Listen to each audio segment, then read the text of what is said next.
Pick up yourself, man. Comrade Charmaine Daniel, Council Farman Town Division.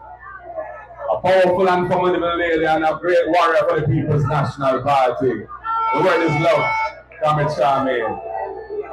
Your next member of Parliament, MP in waiting for Central Kingston, Steve McGregor. Hear the man. Hear the man.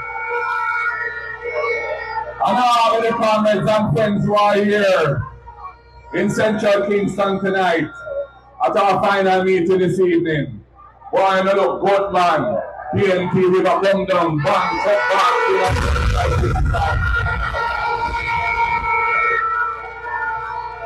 And comrades, I'm very pleased that we were able to secure a man such as Steve McGregor to put himself forward to be your political representative in the House of Representatives on your street of Central Kingston.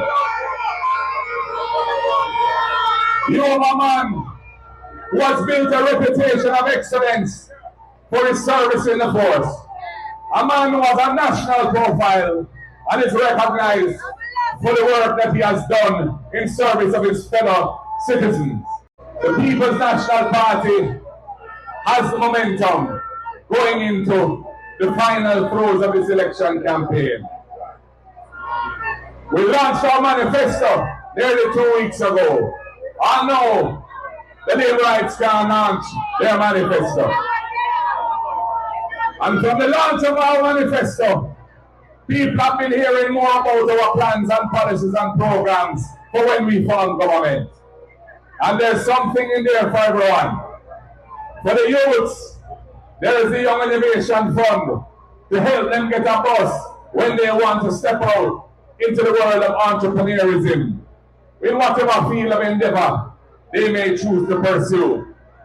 For persons with disabilities, and I'm on Market G, my father was the first bone specialist in Jamaica, first orthopedic surgeon, became professor tropical orthopedics at the University of the West Indies, and he started the polio center in response to the polio epidemic in the 1950s when after he came here from England.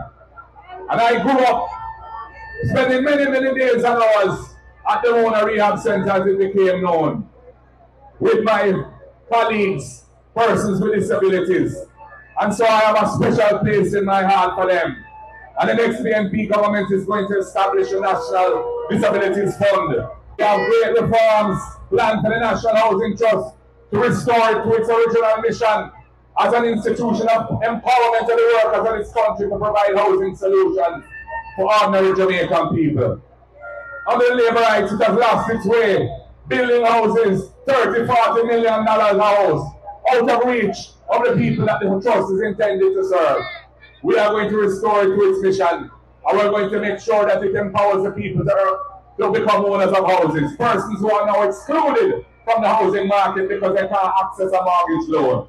That's why we have our rent-to-own program, where if you're a hairdresser, or a taxi operator, or a farmer, or even have a small shop, or whatever your line of work, but you don't get a pay slip, a formal pay slip from any company or business, and you can't prove your income to secure a loan, you can come into the house that we will be building 50,000 of these houses across Jamaica at affordable prices. You can come into possession as a tenant, and you pay rent equal to what the mortgage would be. And after 6 months of doing so, we will treat that as sufficient proof of your income. You can access the mortgage, draw down the loan, and convert yourself from a tenant to an owner of your own home and step up in life as an owner with your own. We believe in the power of education to transform lives. I have seen so many instances of bright young children do the right thing, study them book, do well in school, keep out of bad company, make their parents proud. They want to go on to university or college, and the financial part, they can't cross it. That's why we're going to introduce the First in Family Scholarship, so that the first person in the family who wants to go to university or college will get a full scholarship under the next People's National Party government. And we expect them, once they qualify as a degree person and into the job market at that level, we expect them to bring their family along. We don't want any intergenerational poverty. We want to end poverty in Jamaica. And for the youngsters, the students who have borrowed student loan, help is on the way. We're going to modify the lending terms so that the loan payments are capped at a percentage of your actual income, and you will always be able to afford to pay it. And if there's a period of time that you're out of work, we will suspend the obligation to pay during that period and tap those payments on the back end of the loan so you don't mess up your credit and you can go and buy a car and get a loan for your car, or buy a house and get a loan for your house. We have great plans for agriculture, great plans for the health system, and so many other critical areas. I'm not going to go through everything. I urge you to read our manifesto, or at least watch the videos that we are producing of the different aspects of our manifesto, so you can get a good idea of where we'll be taking the country when we form government. And a critical thing is to restore trust and confidence of the people in their leaders in government. We're going to introduce the impeachment procedure, because I saw where a member of parliament was caught on video with a big stool, beat a woman in a car park, bad. I'm not never come out of it. I'm not saying individual was nominated for the Jamaica Labour Party on Monday to run in the same constituency. What a shame and disgrace on the women of this country. When the impeachment procedure will bring accountability for that kind of conduct and any other conduct that brings the office of a parliamentarian into disrepute. All of our PNP spokespersons, all of our PNP parliamentarians have signed the Leadership Code of Conduct produced by the Integrity Commission, committing ourselves to 7 principles of good governance. Not one Labour writer has signed that Code of Conduct. That speaks volumes for how they see governance.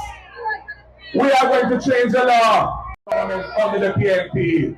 A summary of their Integrity Commission filings will be published, as it currently is for me, leader of the opposition, and should be for Andrew Holness, but his can't be published because his can't be certified because his thing not ready yet.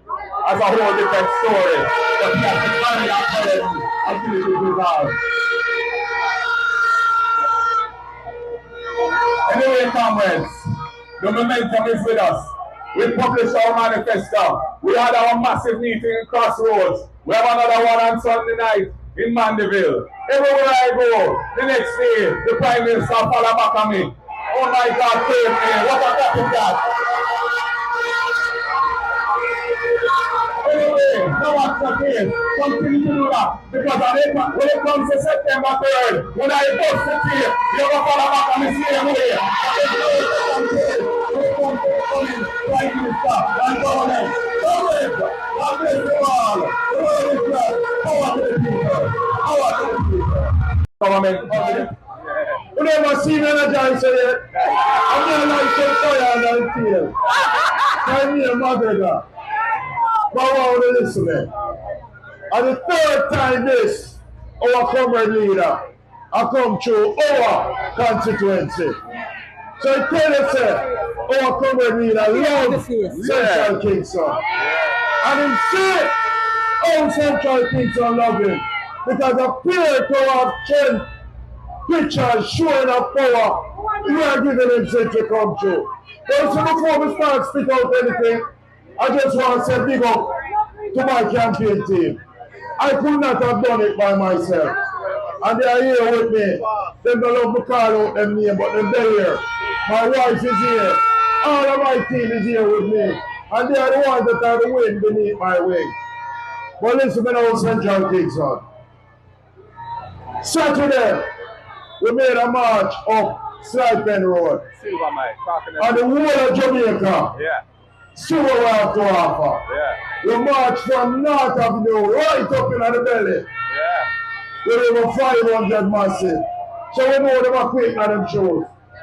Up there to say, a little man might have to something in his pants too. You understand? Because I'm afraid. But as River said, we don't just come. We're ready long on the 3rd of September. Yes. So we have the plans to deal with all of that. I know my police officers are here with me. And we need a sufficiently motivated police force to manage crime and violence.